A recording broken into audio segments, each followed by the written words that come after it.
Hello friends, I hope you're well. Today I'm going to be doing a cheeky little Q&A. I asked for questions over on my Instagram and it's safe to say that I got quite a lot of them. Oh my goodness. So we're going to try and get through as many as we physically can, but of course I'm not going to be able to answer all of them. So I haven't even browsed these. I have no idea what you guys have asked. I'm just going to pick and choose random ones and let's hop straight in. Do you ever feel lonely in London?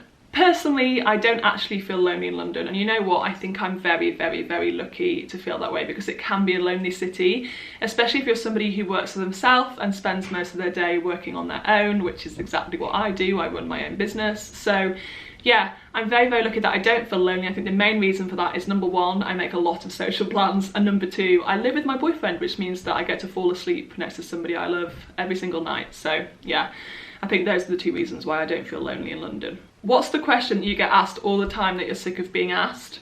Probably, how tall are you? I literally get asked how tall I am probably every single day of my life. I get asked how tall I am. People just go, wow, you're really tall. How tall are you? And then I'm like, oh yeah, 6'2". So yeah, I mean, I still answer it happily, but if people could just stop asking me, that would be quite nice as well. So yeah, probably just how tall am I? Cats or dogs?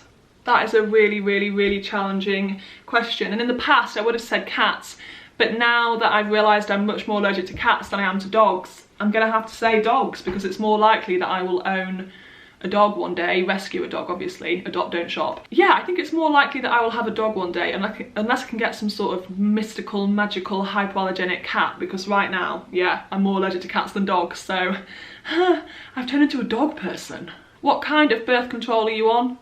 Condoms. Do you ever see yourself having babies in the future?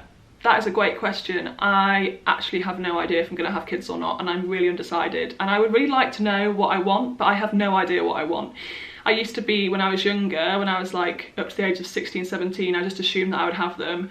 Then when I became an adult, I started questioning it and I was like, no, I don't want them. And now as I become into my late 20s, I'm kind of like, oh, maybe I do, maybe I don't. But I don't really know what I want. So in answer to your question, I literally have no idea. I have no idea. But if I did have them, I would definitely only want one. I mean, I'm only pushing that out of my vagina one time, all right? Was there ever a point in your career where you felt anxious about not knowing what's next? I mean, that's a really, really common feeling in the industry that I'm in right now, because ultimately, you know, you guys know I'm a blogger and I can't control where this industry goes. The industry is completely out of my control. All I can personally do is try to adapt and evolve with the industry. So I'm constantly in a state of feeling like, where on earth is this business going, you know? Where on earth is the blogging world going? And that is why I'm so glad to have Stay Wild Swim, which is like a firm, sustainable fashion brand, and I really see Stay Wild Swim having a future.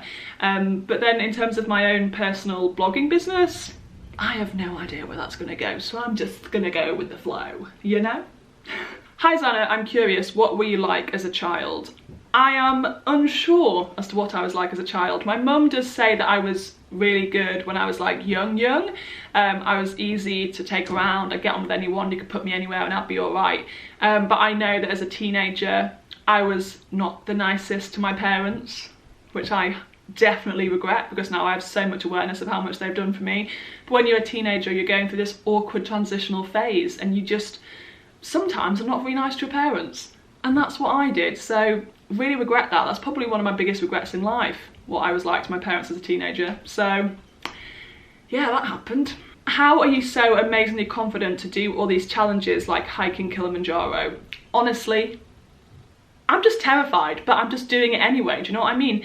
What I've realised is great things never come from comfort zones, and when I think about me climbing Kilimanjaro, it strikes fear into my soul, but I think it's so important for me to do that. And once I've done that once I've climbed a big mountain like Kilimanjaro once, then I've done it, and it makes challenges that I do in the future feel a little bit less intimidating and feel a little bit more easy and achievable. So I'm just trying to push myself to do things that really make me uncomfortable. Climbing Kilimanjaro is going to be uncomfortable, but I want to do things like that because I want to challenge myself, I want to push myself out of my comfort zone, and ultimately I want to grow, and you grow by doing things which aren't comfortable. So that's why I'm doing it. But no, I'm not that confident, I'm just pushing myself. but internally I'm crying, okay? Do you get gassy if you eat chickpeas, beans, etc.? I want to be vegan, but my tummy doesn't. Yes, when I first started eating a plant-based diet, I definitely got gassy, especially when I ate tofu and large portions of legumes like chickpeas and beans, etc. But over time, my body started to get used to it, and now I can eat a whole can of legumes and I get absolutely zero reaction. My bowel is fine. But that took years to build up that tolerance. So it does just take time, you have to have patience. And there's basic tips like making sure that you rinse your beans and make sure you cook them for a nice long time, makes them a little bit easier to digest. But yeah, it just takes time. And even now, as a plant-based eater, there's certain foods which trigger me, but those foods are actually processed vegan foods. So for example, like vegan chicken or vegan meat, that stuff definitely gets me churning in my stomach. So I just try to not eat too much of that. But now I'm absolutely fine with like beans and legumes and pretty much all vegan whole foods. How long did it take for you to make money off social media? Probably from the time that I first started my fitness blog, it took 4 and a bit years for me to be at a point where I could support myself completely off social media. So I've been doing this job for almost 8 years now, so it took me just over 4 years for me to be at a point where I could earn money from it. But bear in mind that when I first started blogging, this was before the industry really was an industry and before people were really getting paid for blogging. So I think if you enter the industry now, it'd probably be a bit sooner before you earned money, before you got paid for your work. But because I started so many years ago before blogging was really a thing, it took a longer time for me to be in a position to earn money. The next question is, what is the most irritating thing that bothers you / pet peeve? And for me, that is people who are late. I don't like lateness. I'm a very scheduled person, so I like that to be reciprocated. I like people to be on time, you know? Do you have any investors in Stay Wild Swim? No, we do not. Stay Wild Swim is 100% self-funded by myself and my business partner, Natalie, but we are now entering conversations with investors, so let's see what happens. Would you like to move back up north one day? So if you don't know, I'm actually originally from East Yorkshire. I was born in Beverley and I was raised in the countryside in the middle of nowhere. And you know what? I don't think I actually will ever end up living back up north or in Yorkshire. And that makes me really sad to say, but I just see my career making me have to stay near some sort of urban capital like London, even if it means me living in Surrey or Kent or on the outskirts or the suburbs of London, but I'm going to always have to be within easy access for the next foreseeable future, I guess, of a large metropolitan city like London. So I don't see myself for the foreseeable future living back up north. Also, I'm now in love with a southerner, and it takes a lot to convince a southerner to go up north, and I don't think he will be convinced. So I think I'm going to end up staying down south, guys. I know it makes me so sad because I love Yorkshire, I love the north, I'm a northerner through and through, but I'm now basically like a token southerner, and I'm going to be here for a long time, if not forever. The next question is, do you believe in cutting toxic people out of your life, or should you always treat people with kindness? And you know what, I don't think that those are two mutually exclusive things. I think you can treat people with kindness, but also step away from people who are toxic in your life.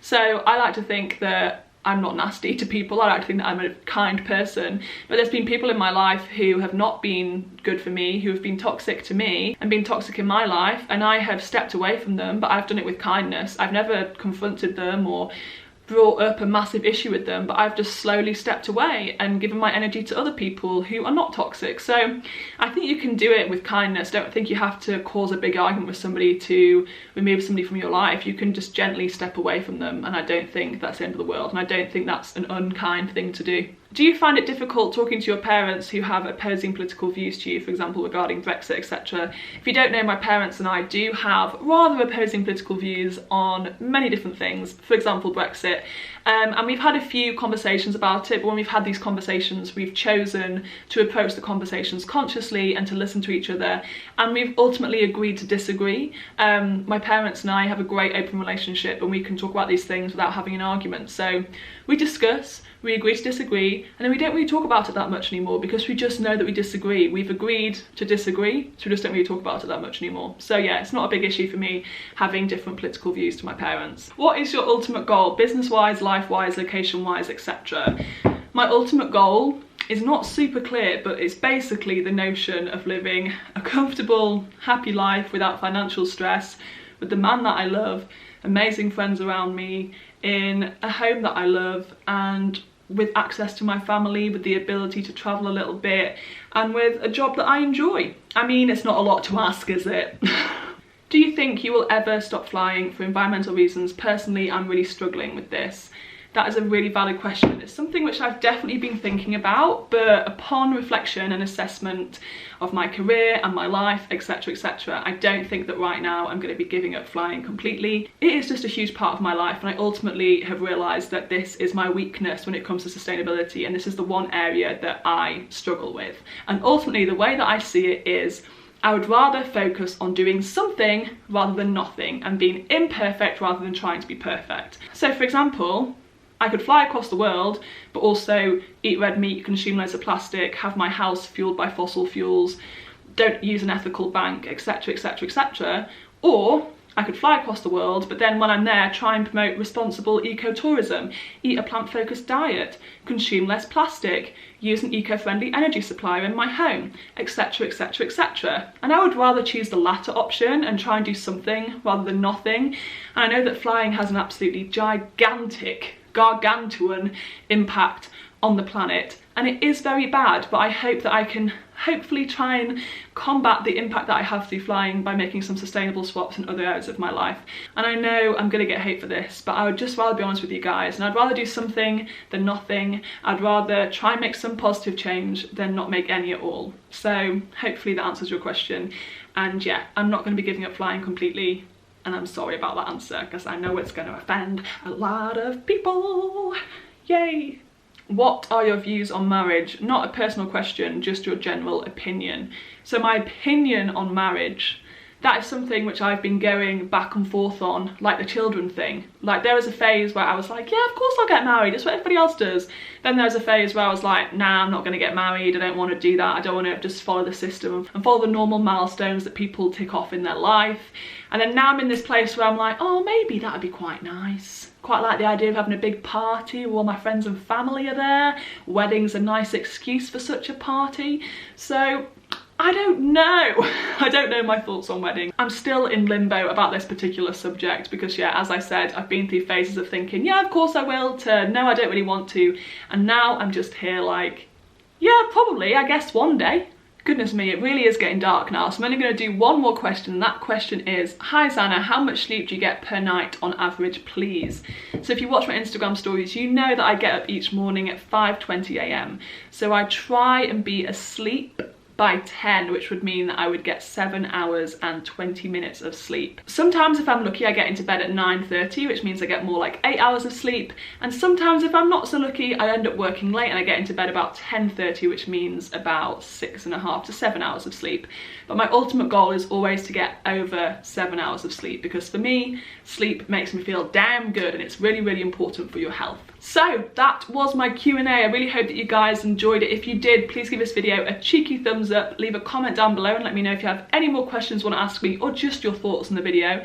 Make sure you subscribe because there's more videos coming soon, and have an amazing day, guys. Bye.